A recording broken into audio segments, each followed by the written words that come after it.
You already know what this is. I'm your humble host, your man, your myth, your legend, Eric Knight. And first things first, God did this. Don't get mad with Yeah. us. We got the legacy maker himself, Mr. Exclusive. We in And there. we got the one man and the only man that's going to check you in to the Heartbreak Hotel, the Heartbreak Prince himself. Now, look, normally I would start off the show talking about Raw.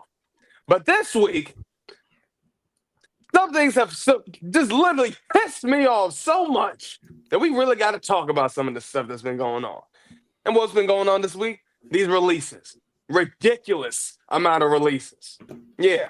WWE, I'm really on you about this. And see, this is my problem with y'all. This is the same thing I've been talking about. You want to overproduce, make all these people, create all these wrestlers. And then what do? You release them. The one that pissed me off the most, Jakara Jackson. What you let her go for? What you let my man Aura Mensa go for? The crazy thing, the symbolism, and we're going to talk about this in a little bit, but the symbolism even in that whole promo that they had, that little backstage segment. You had Lash, you had Noam Dar on the inside, and then you had Aura Mensa and Jakara Jackson on the outside because y'all knew what y'all were about to do. They probably knew what y'all were about to do. Blasphemy. Y'all released almost every single person that we probably talked about. Look at this. Look what y'all did. Look at the hurt. My man Aura Mensa just sitting there just trying to play it off like it's all cool. Nah, we know the hurt you got, man. We know the pain. Because I feel that same pain. Hall of pain. Look, I'm not going to lie. This really just pissed me off, man. They don't piss me off so much. Come on. Did the releases that we just found out? Shinsuke got released. Not a shock. Not a surprise. Found out Shotzi Blackheart also. They will not be renewing her contract. Gigi Dolan released. Hayden Carter, Katana Chance, former NXT tag champs, former tag team champions. Women that you could have had go crazy in the women's division, in the tag team division. Y'all made them jobbers. Released them. Gallus released. Y'all are killing me with this. Y'all are killing me with this. And the funny thing is, y'all gonna do this 5 minutes before SmackDown. Like people weren't gonna be reacting to this. Crazy Braun work. Strowman, you just heard this man. I'm not. Well, you know how I feel. Get him out of here. That one I don't care. Get him out of here. Hey, one that I didn't really care for, but hey, a job's a job. Eddie That's Thorpe. true. The first thing I said, I thought, Yeah. I get it. Yo, Eddie Thorpe is crazy. Eddie Thorpe was, I was like, hey, you know what? But Everybody says Eddie Thorpe is gone.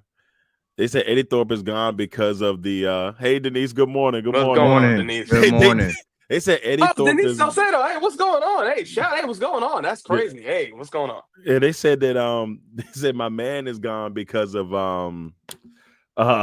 they said because of the comment he made to Lexus King about the white man. I'm Yes. like, Yep. I thought about that. Everybody's face was like, huh? Oh, But I it- thought but that hey, was crazy. But the guy's Native American, and I don't defend it, but I do defend it. So I know why he said it, and it was hilarious, and maybe that's why yes. I got comments on. Shut up, Durrell. This is crazy, man. Like they really killed me with this. All of these really like this is, but this is the same thing we've talked about all the time. It's like we sit here and we see all these wrestlers, all these people that were stars. You had a solid roster of people. You're constantly signing more and more people, and then what happens? The next month you're releasing a good drop amount of people. Like, Yep. you develop so much. Like, come on, Katana Chance, Hayden Carter, Jakara Jackson. That's the one that's like, yo, come on. Yeah. That one to me is because I feel like she was still kind of on the rise. But we also talked about this a couple weeks ago, fellas. Remember we were talking about how like it seems like Lash and Jakara's not getting that push that they were getting about maybe a couple months ago, where they were kind of clicking. They were on SmackDown, killing it before the Rumble and all that stuff, and then all of a sudden it kind of just died off. They were losing here and losing there, and kept losing to people. So it was a weird vibe. I don't know. I don't like the Jackson one at all. Not a fan of that. Yeah. Yeah, man. Yeah, You know what? I know we talked about it on Nighttime, and if y'all haven't checked it out, make sure y'all pop in and support Nighttime. Right, because the nights will never be the same. I mean, the nights will never be the same. When it's nighttime, baby. We just had this conversation, and you talked about the WWE like acquiring all this talent from outside, and not doing anything with the talent they have inside. And you said, and I think you said it when we were doing a WrestleMania ramp up, that hey, the WWE, y'all just need to stop signing people. And this is like the biggest fear that you typically have, and when you talk about NXT talents coming up to the main roster, is they bring them up and then they don't do anything with them, or they put them in crappy storylines and then they release them. Like Shayna Baszler got released too, and that one. I mean that was crazy, because if you know anything about Shayna, and we talked about this before, and her NXT run, we thought for sure they had a star on their hands, especially when she got up to the main roster. Mm-hmm. Somebody that could compete with at the time, Sasha Banks, the Charlotte Flairs, the Becky Lynch's, and Bailey's, and they never did anything with her. I don't think she even held a title beside tag team maybe, but no singles title at all. Nope. And that was crazy because she was such a dominant champion in NXT. But like you said, Jakar Jackson being released, and I had hope. My dumb behind had hope that maybe, just maybe, they were going to the main roster, guys. Like they're going to the main roster, guys. They're going to the main roster, all right. And so, how dare you think, sir? I know. I'm trying to be positive, trying to be forever the optimist, and to see that come across the feed that they got, Jakar Jackson got the boot. I was like, oh my, what does this mean for Lash Legends? So I've been watching every day to make sure her name is still employed. Because she's gonna be good. Yeah, but WWE, I really do, and this last little bit on it before we move on, believe that they need to stop with. They have so many like pipelines that they are pulling from. They got the LFG thing going on where they develop a new talent coming in. You got NXT where you're bringing in and signing new talent. You got the Indies where they're bringing in and they're signing new talent, and they got all these pipelines, and then sometimes I feel like they're signing people just so they can't go to other promotions. And which is stupid because they have no intent of actually using them. And then you already got a stacked roster where you don't have enough time to get everybody on. So you're doing triple threats, fatal four ways, all this stuff for pay-per-views. They just got to focus on the talent that they have within the WWE. And like I understand you want to have some small pipeline coming in. Oh, and I forgot to mention college athletes. They've been going outside. Look at this college athlete on the Neil deal. Yep. This, they just need to focus on what they have, maybe through LFG going into NXT, and from NXT going into the main roster, so that they can stop doing this stuff to stars and talent that they have on hand, where they're constantly doing these major releases and they're making millions upon millions and millions of dollars.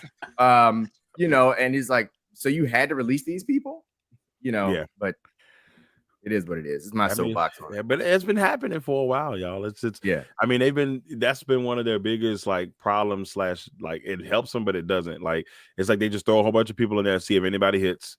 And if they hit, they kind of go from there.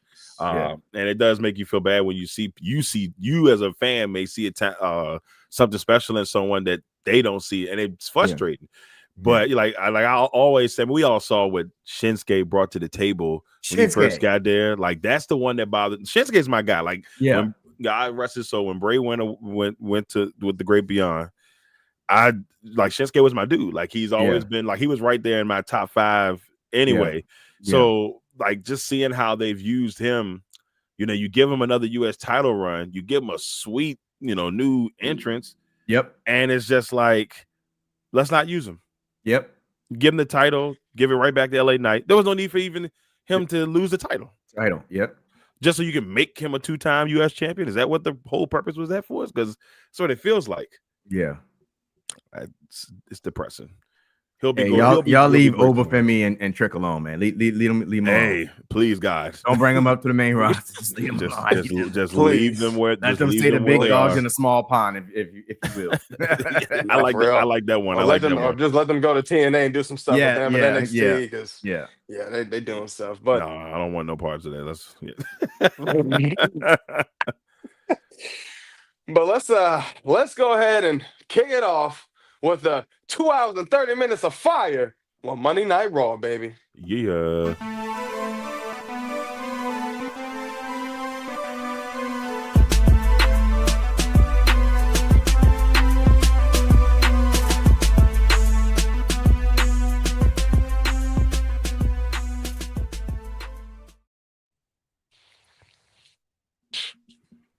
So I'm not gonna lie, Monday Night Raw truly was heat, truly was fire, truly was 2 hours and 30 minutes of nonstop storytelling that just kept getting better. And honestly, best way to kick it off when you had Seth, the Monday Night Messiah, the visionary. Come on, man, the architect. Everything that this man did was greatness because he came out and he was talking about his plan, what he was trying to do for his new vision of Monday Night Raw. Now, Sami Zayn comes out, tells Seth, look, you sound a lot like Roman. You sound like what the bloodline used to be. This whole thing looks like what the bloodline is. Seth said, man, please stop playing with me.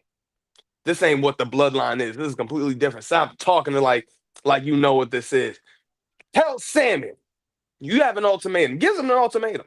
Tells him, it's either you get out the way, go to SmackDown, or you join me, or you become a target. And he says, you have till the end of the night to give me the decision. See how that went. Then we flash forward. Something that was interesting. Because we had Rhea going up against Roxanne Perez, and honestly, two of these women putting on a banger match. But then we had Julia popping up. Now, honestly, I'm not going to lie. The way that I feel like they are putting Julia out here, I like somewhat of what they're doing. I'm not too fond of how Julia's aura is being carried out here. I feel like Julia's got to get that aura to where it's looking like how Stephanie Valkyrie is looking. But that's different. You can't compare Julia to La Primera.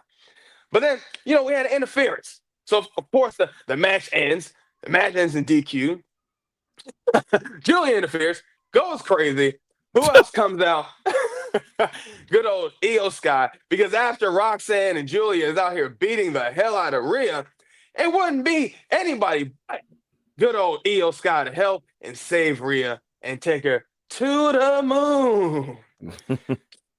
Then we flash forward to, oh man, Logan Paul. I mean, honestly, this is my thing with Logan Paul, man. I'm not opposed to him with his promo because this man can cut an amazing promo.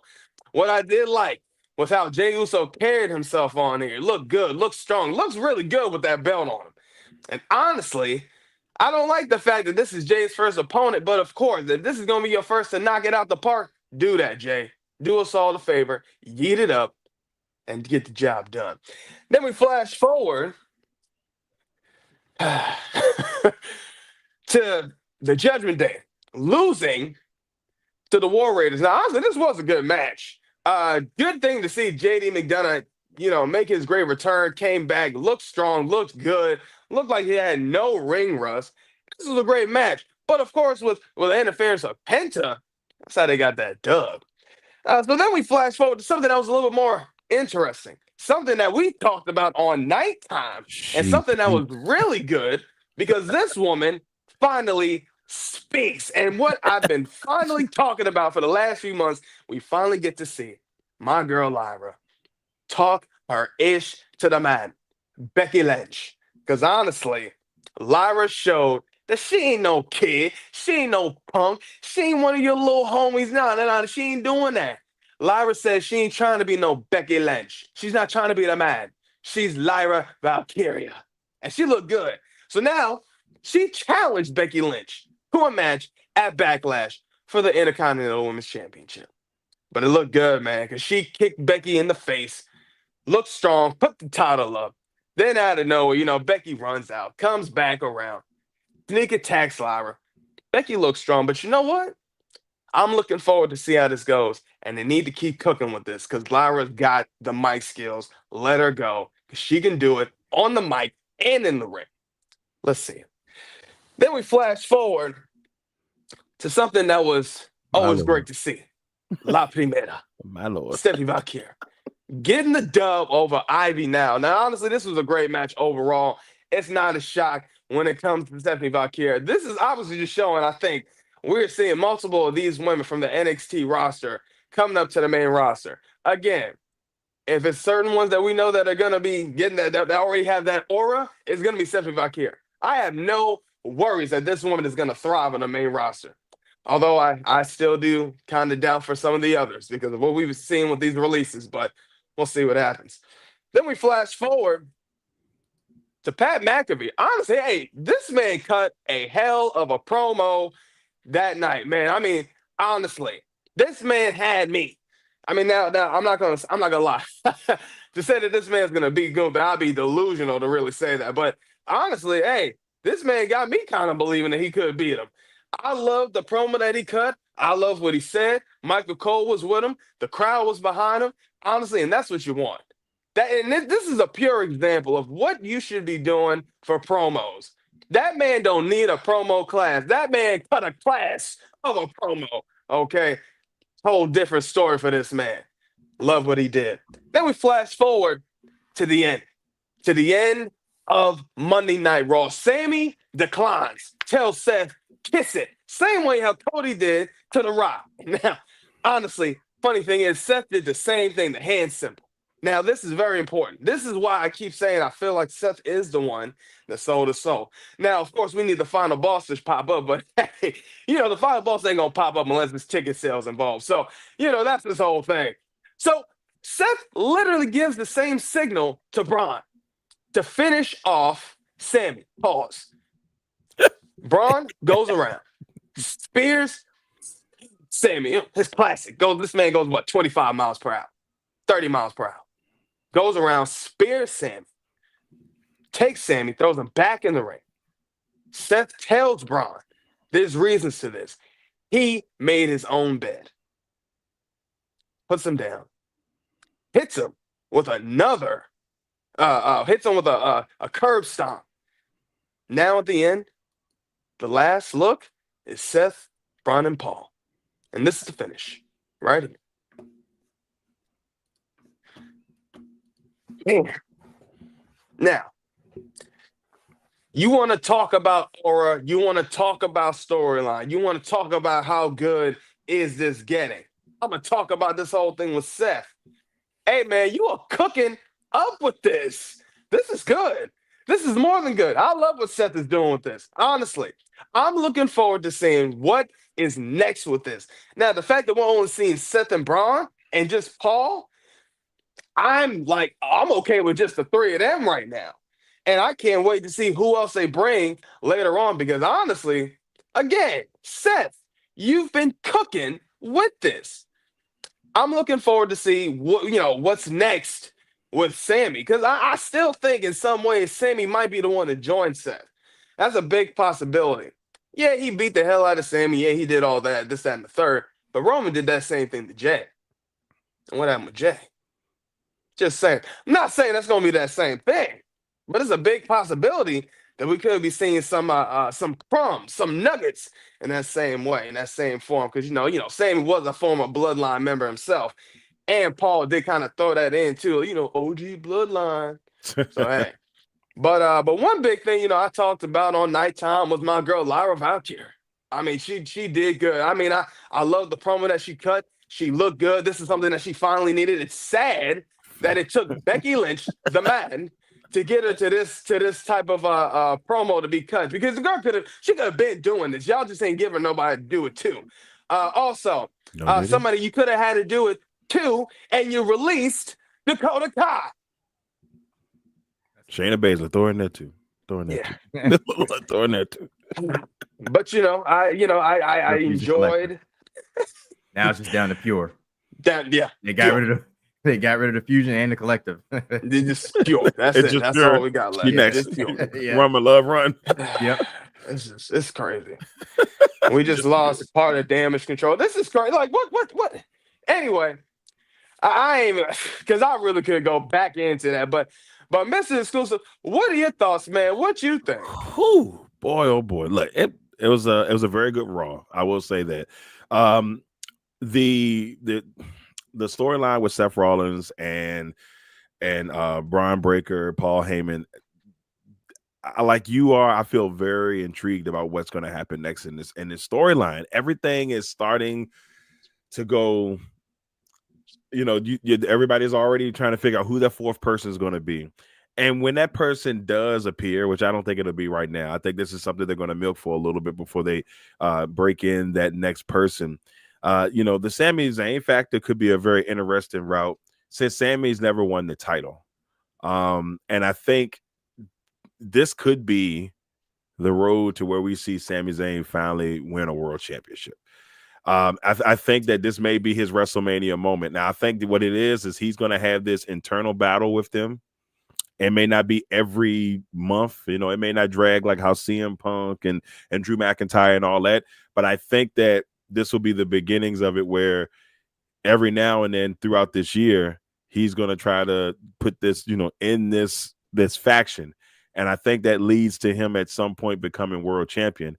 I love Jey Uso. I think Seth will probably end up being the one that takes it from him and have him going into Mania, maybe against Sami, which I think people will be invested in because, like, nugget-wise, you look at the fact that they're friends. They talked about how their kids play outside, outside of the ring and outside of, WWE.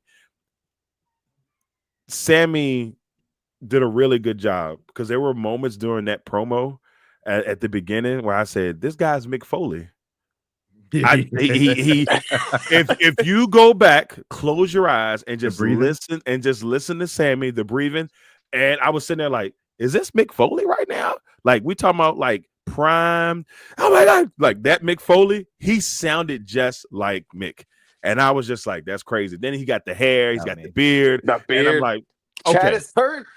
Sami is Mick.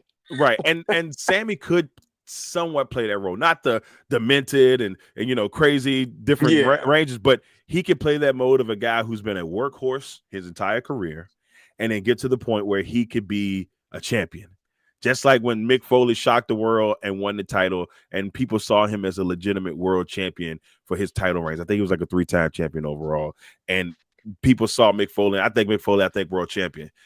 I think this could be Sami Zayn's moment. It may not happen right away, y'all, but don't be surprised if WrestleMania 42 in New Orleans, this is Sami's chance to finally become a world champion. I think he gets it. They've been trying to work this storyline of the lovable loser for so long. Well, at least that's what I call it, for so long, that I think this could be the time that he gets his world championship. And just imagine what that would be for Sami, winning the championship.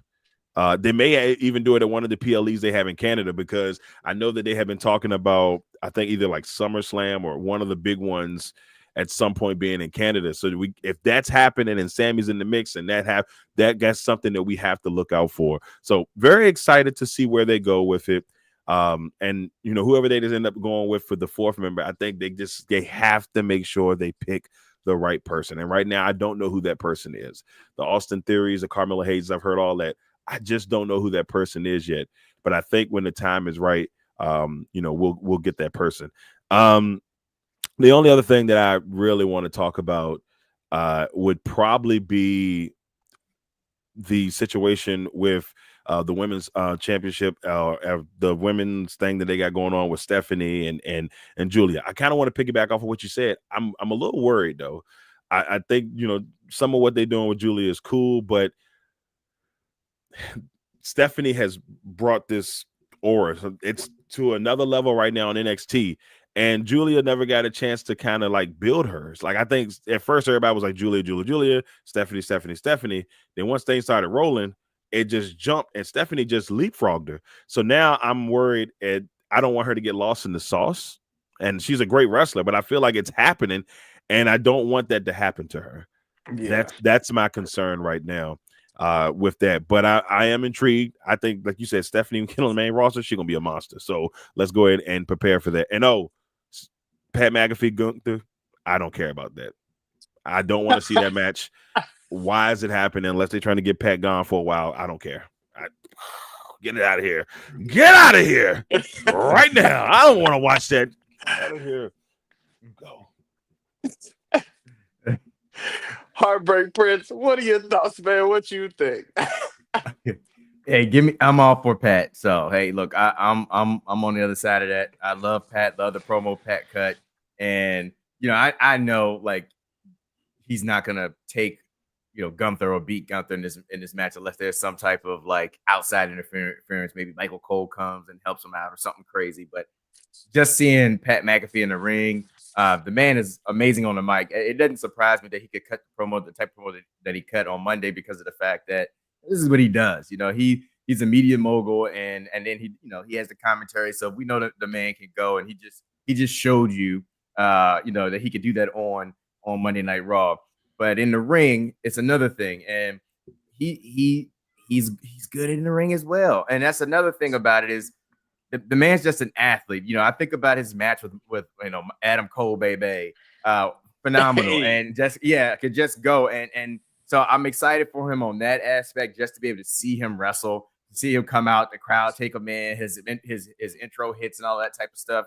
That's going to be great. But the next thing is Julia. I know everybody's kind of like, I know La Primera has kind of taken the reins with this whole women's division thing, because right now she is the hot topic.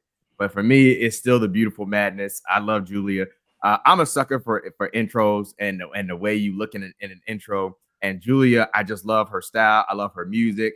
I love the mask and robes that she wears. So I'm hoping that they will find, her rhythm and let her go as well, because Julia is also a great wrestler. And hopefully one of these days we get a La Primera versus Julia, an actual match.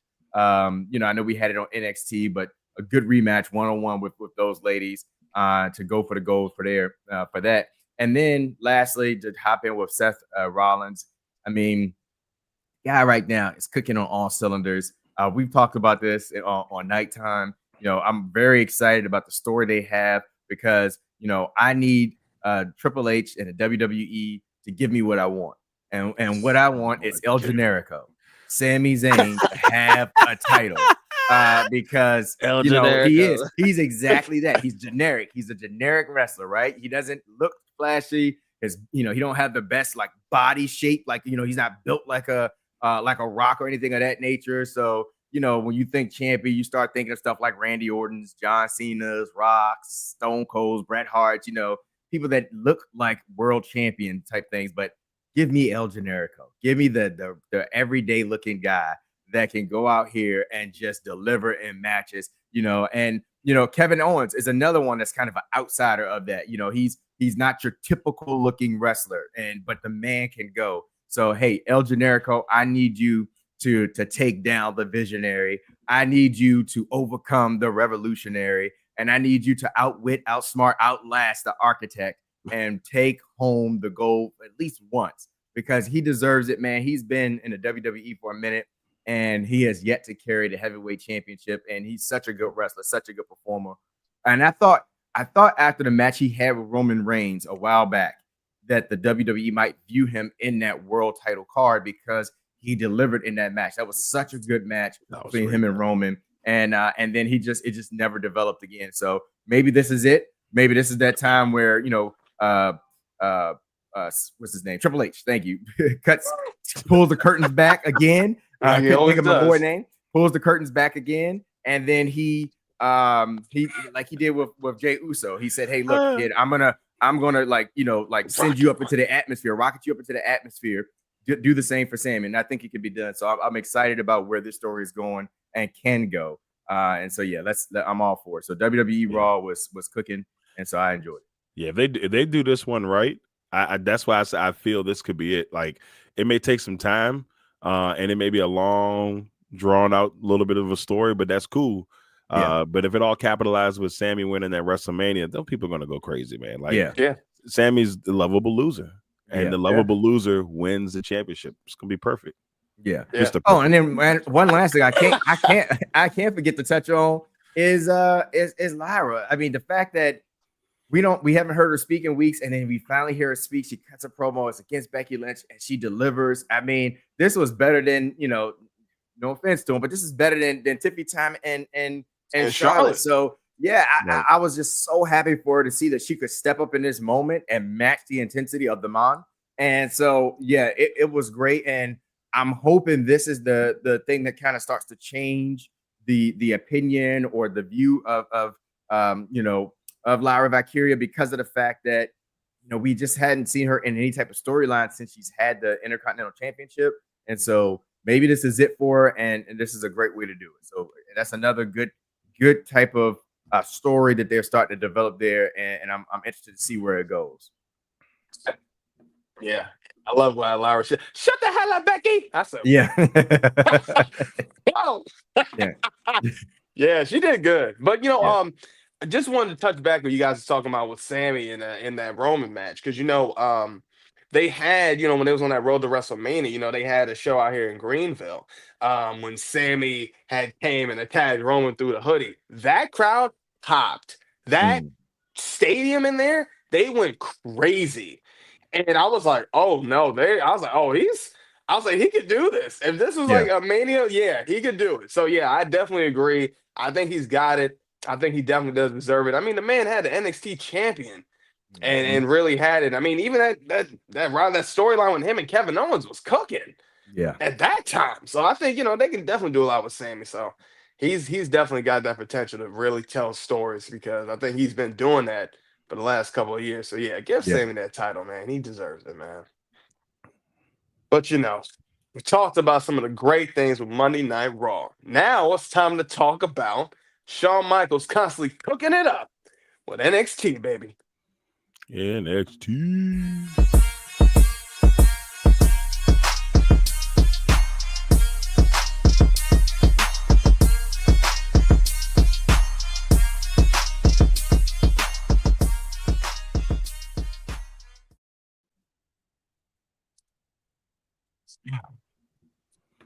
Got to talk about some of the great things with NXT.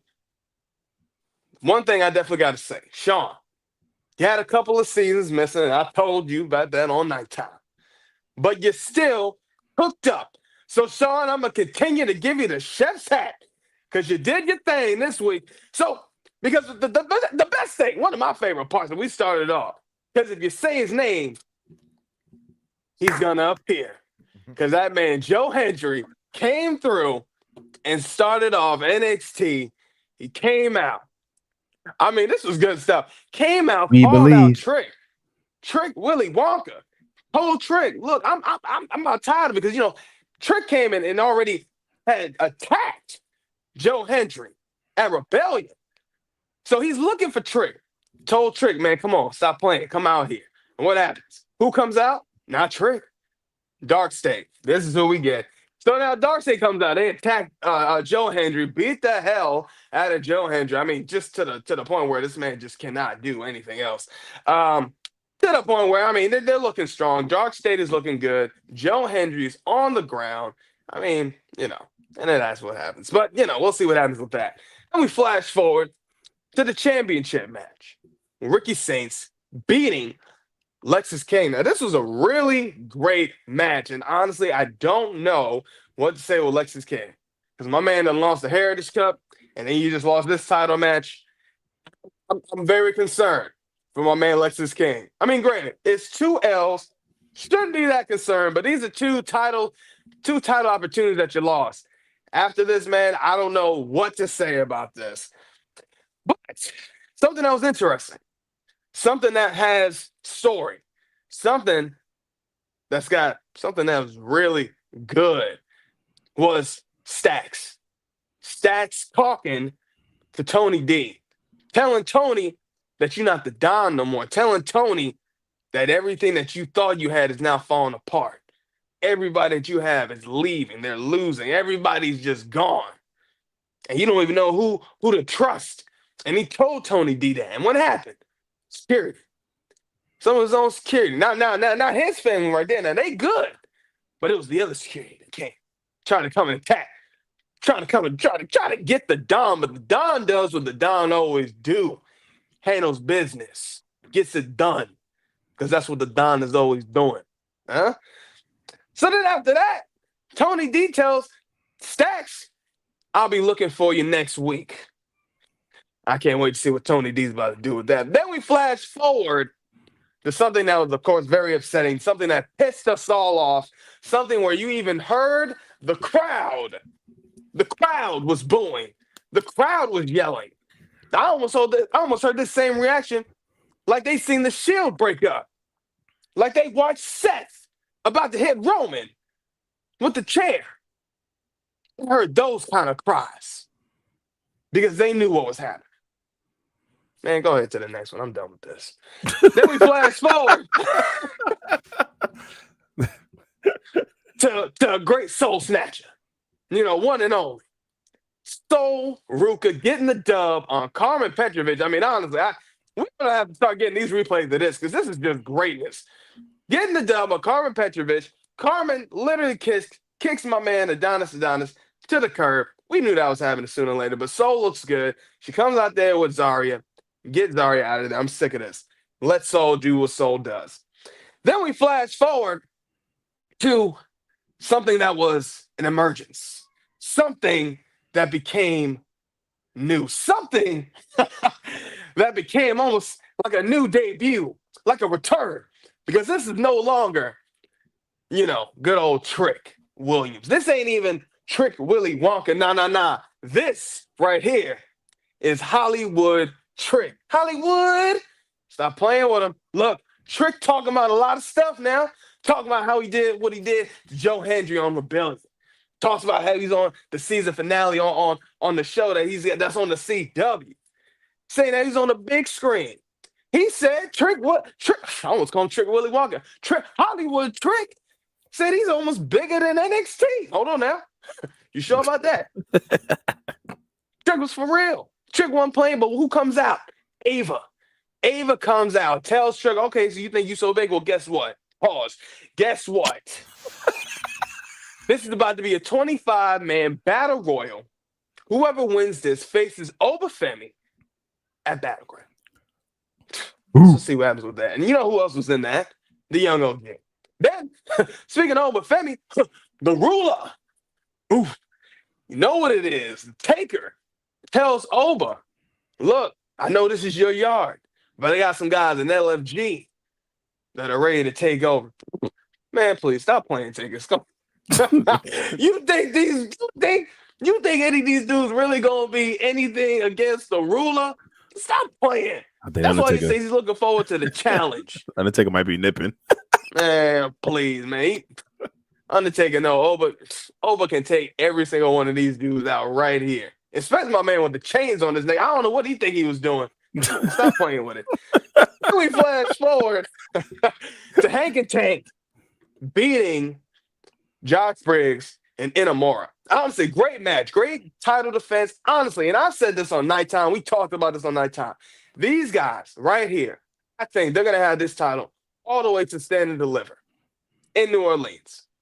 And if they drop it, that's probably the next time they're going to drop that title. Because these guys are the only ones right now that got story. And it makes sense, and it works, and the crowd's behind them. And I love what they're doing, man. These guys are entertaining. Look, no, he's not lying. Temple Place, I feel you on that one. LFG, yeah, they definitely are going to get released in the next 4 to 5 years. Why? Because this is what they do. They've been doing this. They're going to keep creating talent, and they're going to release them. I fear for Hank and Tank right here. Temple Place, that's diabolical, man. I fear for them right here, right now. Because if they go to the main roster, they don't do nothing. We know what's going to happen to them. Yep. Poor guys. So then we flash forward to the main event. Io Sky. I mean, honestly, and the crowd is just overly in love with Io. She's going to the moon. So crazy. It's crazy. Back to the European goes crowd. Overseas. Goes overseas to the European crowd. She gets extremely over. And I mean, she's killing it. The backstage segments are great. They're funny. She's entertaining right now. The people are loving it. They're not mad at it. Who can be mad at Io Sky? She's going to the moon. Who did she beat? Roxanne Perez. And honestly, again, Roxanne lost Monday. Roxanne lost on Friday. Roxanne lost on Tuesday. Roxanne lost last Monday. I don't know what's going on with Roxanne. I'm not liking what they do on Roxanne, man. Stop making my girl Roxanne look like a jobber. But honestly, Io Sky gets the dub on Roxanne Perez. And this is the finish right here.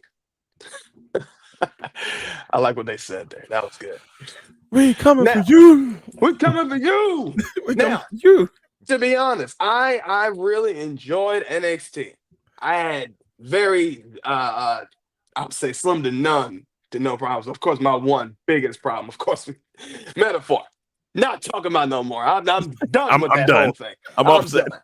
Done. But the only thing I can say about that, hey, Lash Legend, lash out, be the big Lash, do what you do best, because it's time. Do it. If they gonna drop Jakar, I hate to see Jakar get dropped. But now you got to go crazy. Now this is the time you need to beat the hell, and I love Bianca. Beat the hell out of Bianca. Beat the hell out of Jacob. Out of Jada. Beat the hell. Man, she out of my beating up girl Jacob. Lonnie.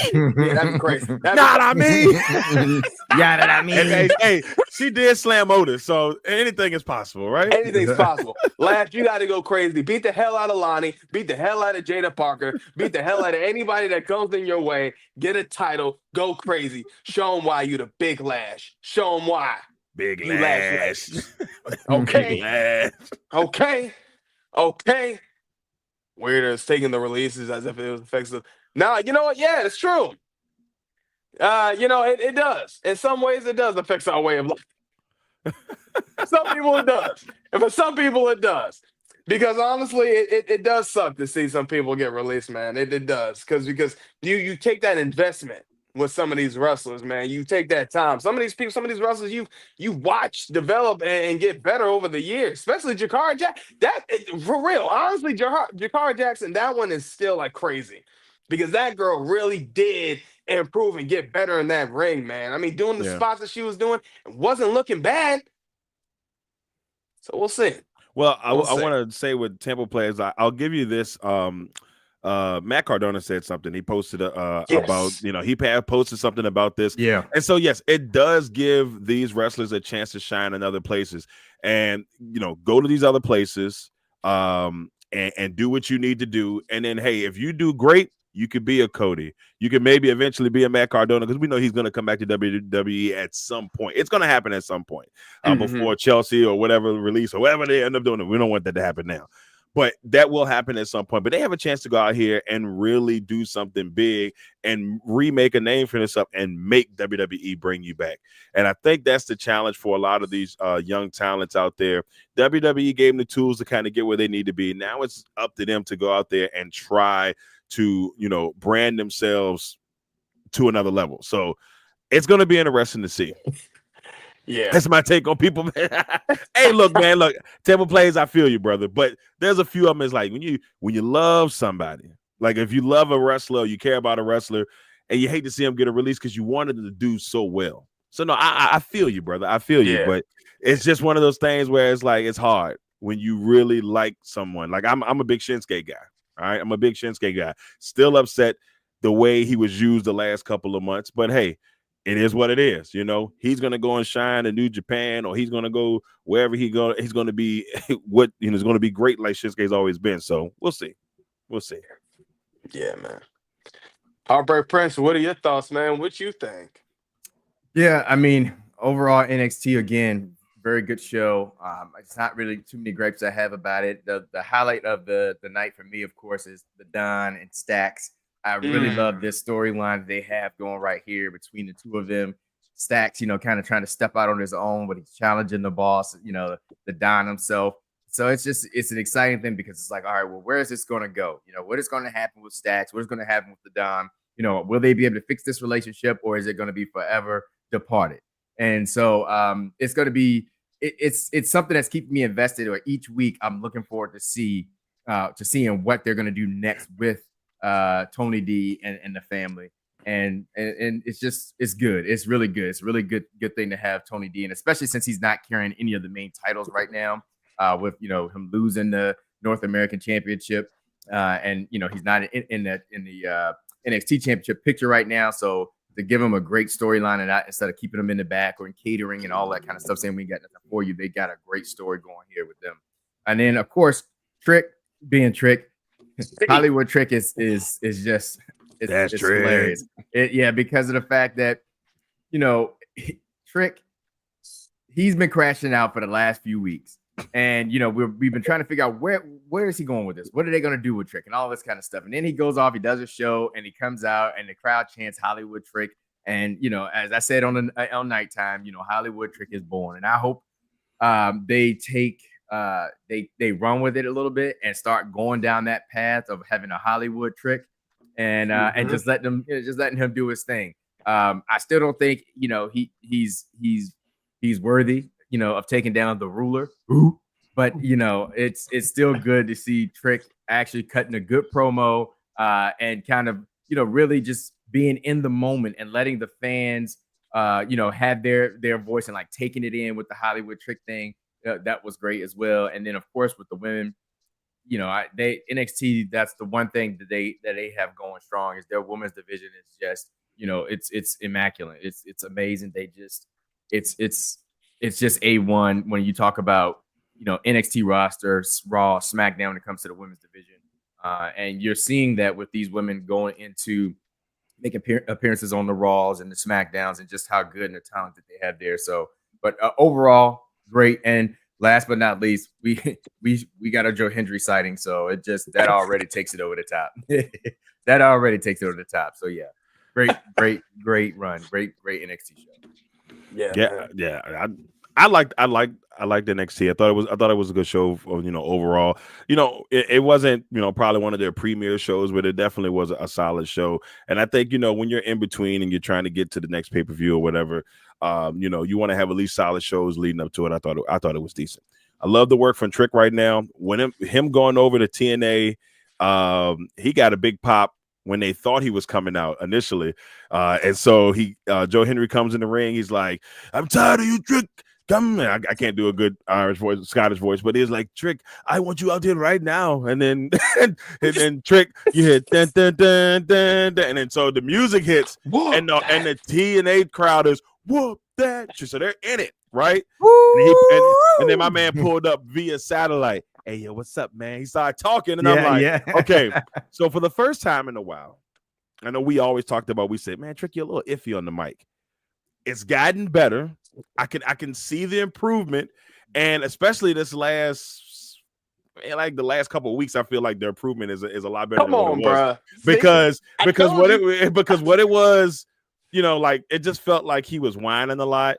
But the way he presented himself on TNA, I was like, this is actually good the way he did this. And so the way it kind of just like mixed in, and Joe Hendry was all upset, and then that he wasn't there, and then who comes out and ruins the match. And when the Hardys up there, and it was actually a good match, by the way, Hardys and Joe Hendry against Nick Nemeth and Ryan Nemeth and Frankie Kazarian, they're going back. Great match.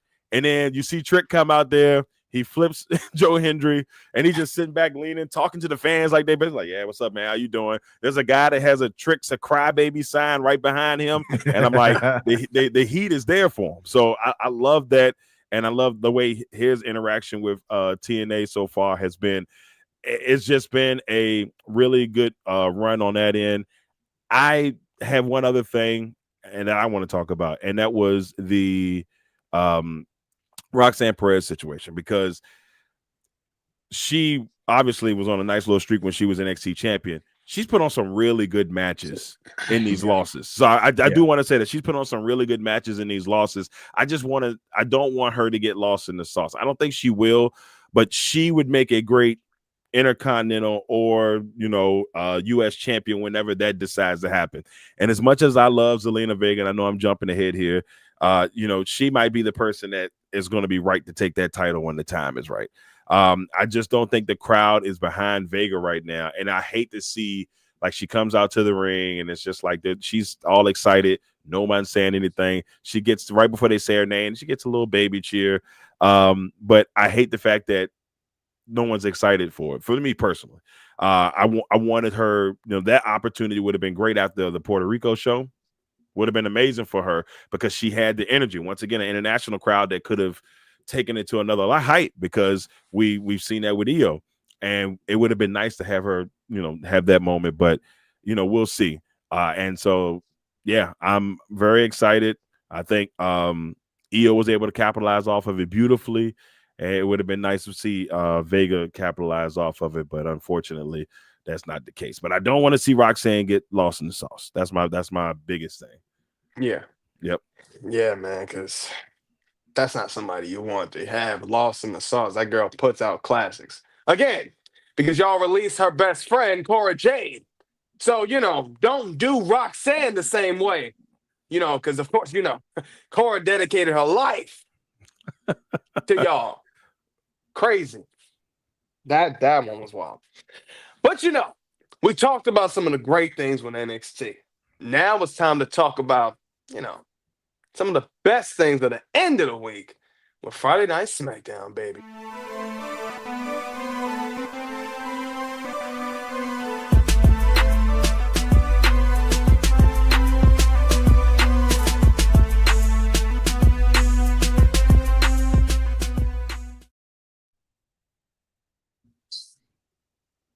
This goes crazy. So,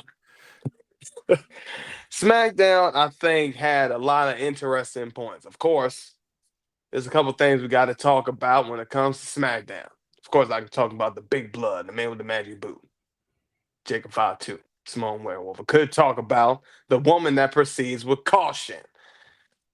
Could talk about that. I could even talk about some of the greatness that, I feel like, Jay's kind of been putting out. Jay Cargill. She's been doing a little bit of greatness herself. But one of the main things we got to talk about, we just got to talk about how it started off. Because we started it off with my man, LA Knight. Yeah.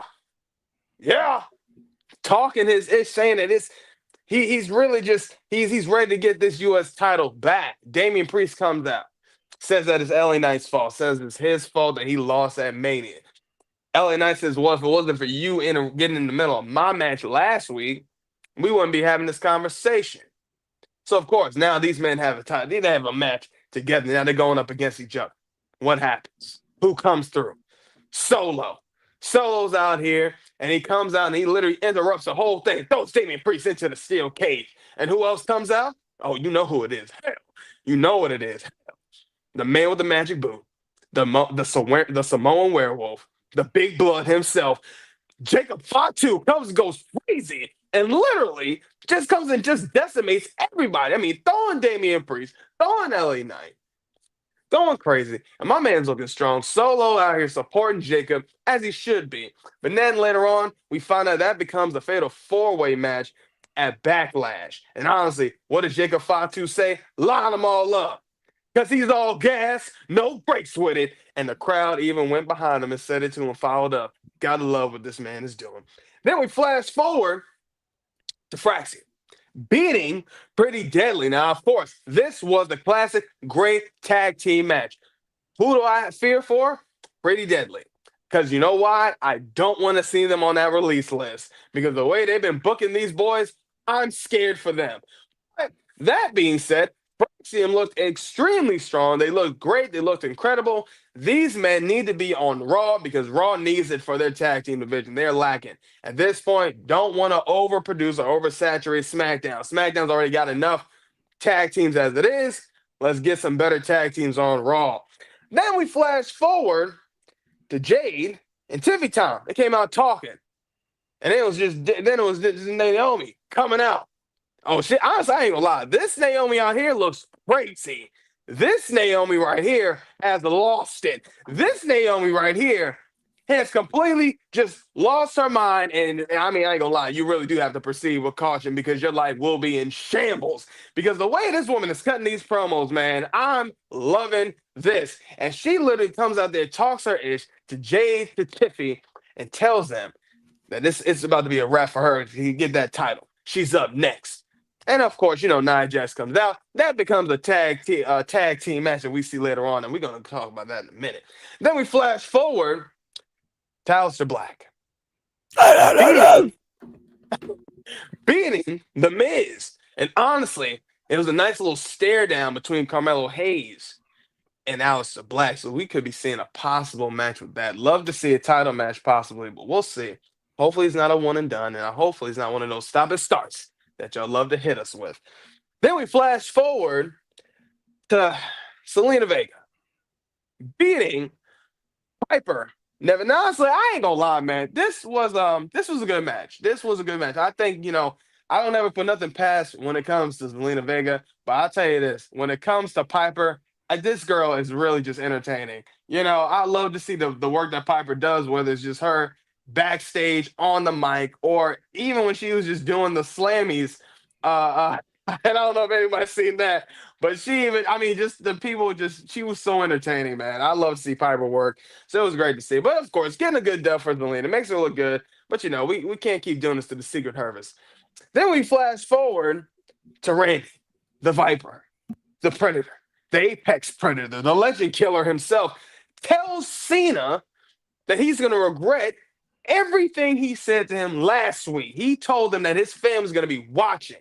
His family's going to be there, the next generation of Orcs, to be there to watch you lose to him.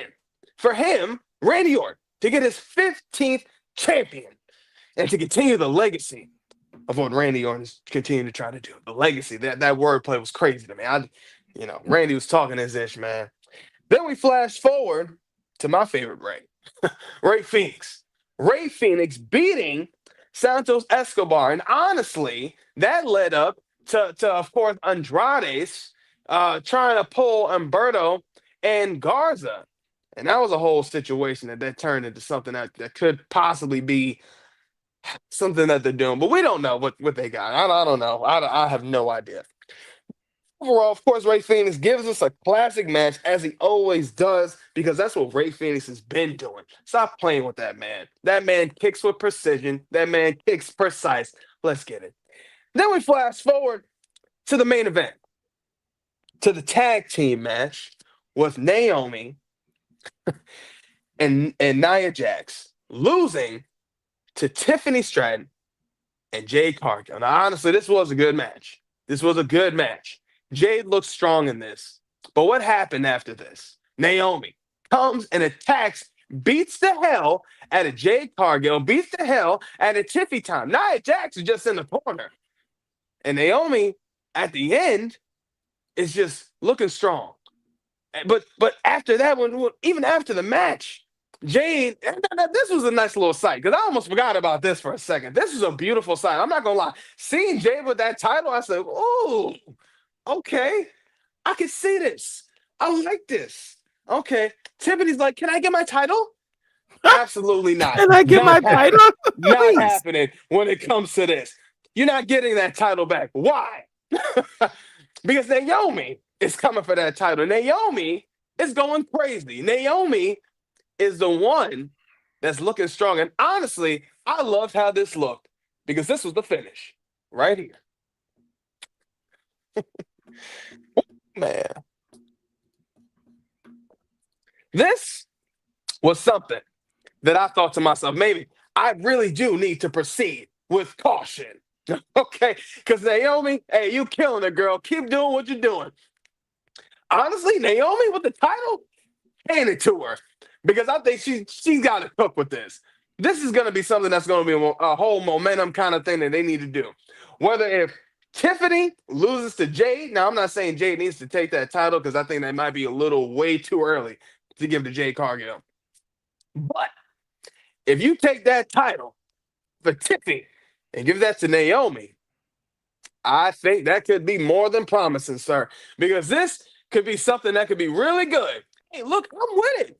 Naomi, Bianca, Jade for SummerSlam, I'm with that. Yes. Temple plays, you got it. I'm with that. He called it. Because that storyline works. Because we called that too. We talked about it. We had said they need to do something with this that's going to create a triple threat match, because it's going to happen. I mean, Bianca's a little injured right now with the little finger thing and all that. But, I like that whole thing that they got going on with Naomi, man. It's looking strong. And honestly, I'd be wrong if I didn't talk about my man. The man with the magic boot, the Samoan werewolf, the big blood, Jacob Fatu. Honestly, now his backstage segment that he had with Solo, I'm liking what Solo's doing. Solo's saying, I feel like Solo's kind of putting Jacob in these situations where it's like, man, you giving me more opponents than I ain't asking for. But Jacob saying, it don't matter. Line them all up. Yada, I mean, 5, Yada, I mean. 2. Mr. Exclusive, what are your thoughts on that? What you think? Look, hey, look.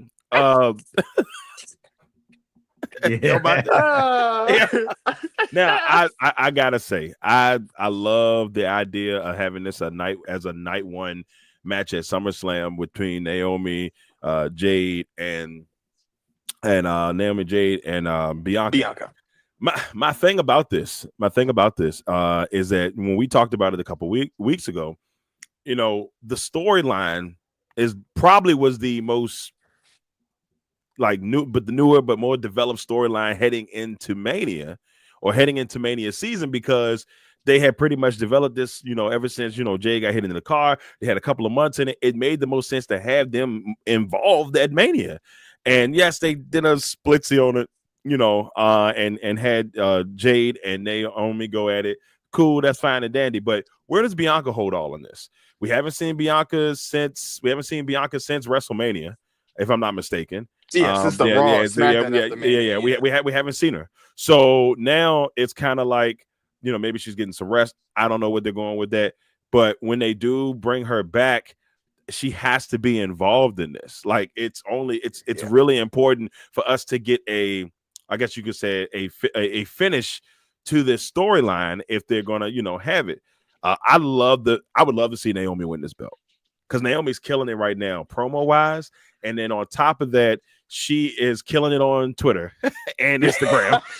She has been a masterpiece. Yeah, she has been a masterpiece on that Drew McIntyre level. With the social media. She is so funny. Let's be honest with you. I didn't know she had this, because they had her so locked into the glow and she was so happy. Heal her is funny, because she is bringing out that sassy side of her, and it is gold, ladies and gentlemen. It is absolute gold. She can be champ now, and it would work.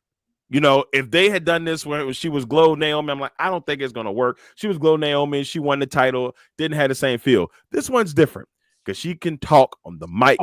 And as much as I like Tiffy time, Naomi is leaps and bounds better than her on the mic. She's a veteran. She's as athletic as they come. She still can go. I would love it. And like I said, I don't hate Tiffy time. It's just, I think it could work. So yes, Temple Players, I love that idea. I think that could be something special.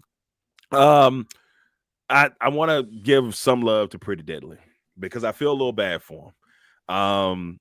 They were in this mix. Yeah, they were in this mix of great tag teams on SmackDown. We talked about how great this tag team division is compared to Raw. Raw's trash. Like it's dookie water up there on Raw, and no Diddy. But it's just like watching, you know, hate to see them kind of like fall to the wayside a little bit, because they are a really good tag team. But I loved it for Fraxim. I thought they went in there and had an amazing match, and it just shows the great talent that they were able to bring from NXT. Now, I wasn't a big fan of them initially on NXT, because I'm like, it just looks wise, and I'm not, you know, looks wise. They just didn't look like a great tag team.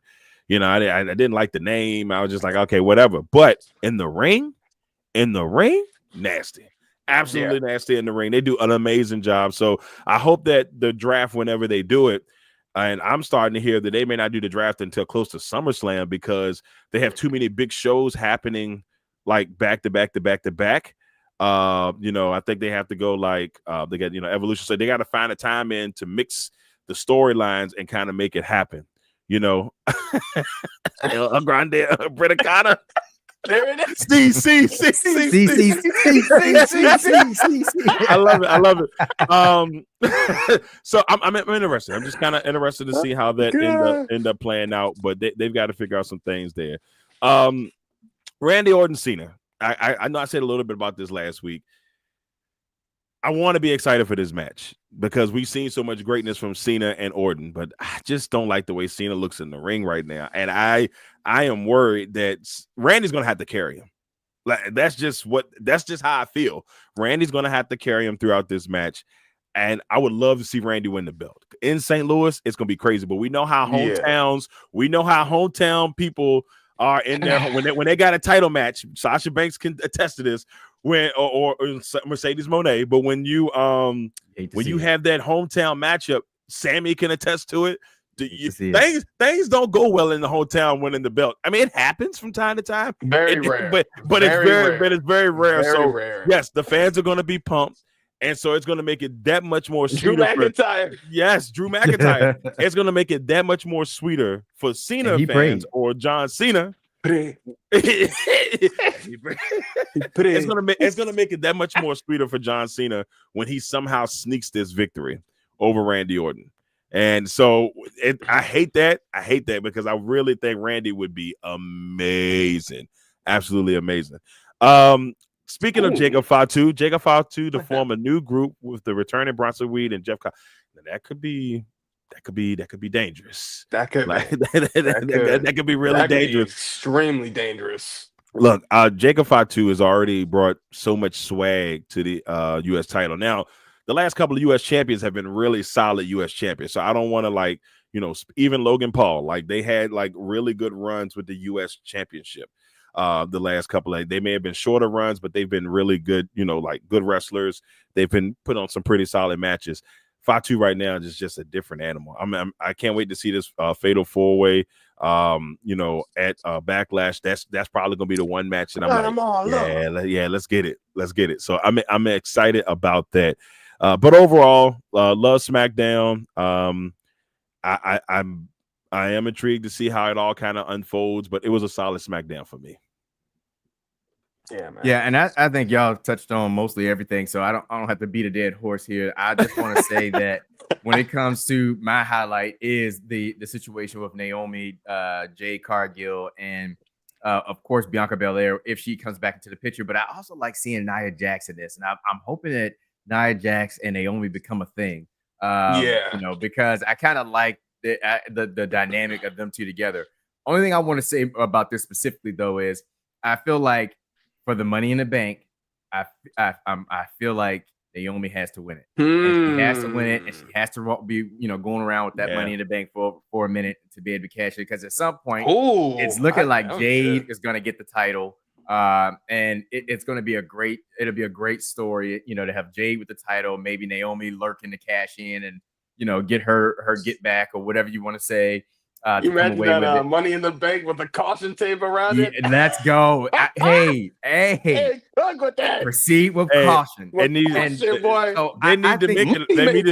make it black and yellow, and then have it wrapped on. With a caution. She got to win that match. Yeah, they can go a lot of places with this, but I like the way this story is developing, and Naomi is in her bag right now. So I want to let her run, let her cook. Jade is kind of rounding the corner as far as coming around as a wrestler in the ring, and then also looking like somebody that could possibly be ready to be the women's world champion. So we'll see what happens, but that's probably the best highlight of the night for me because I'm interested to see how this dynamic shakes out with all of these women involved. Because SmackDown pretty much has probably the second best women's division when it comes to wrestling compared to NXT. So yeah, we're gonna see. Naomi's doing her thing right now. I love the proceed with caution. El Grande Brittancano. Hey, you are killing it, man. I love it.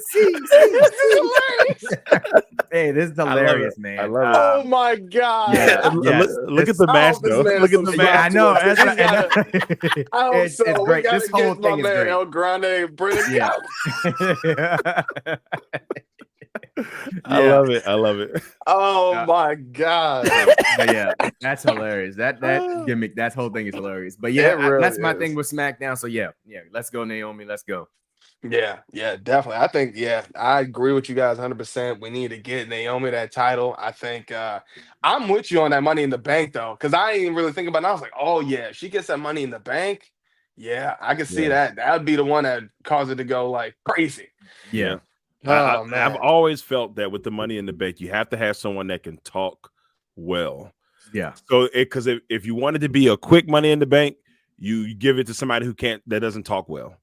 If you want to go along with the Money in the Bank and you need somebody to like extend that thing and really just like, no, Diddy, that sounded really bad. Yeah, but if you need somebody to extend the money in the bank, movement there.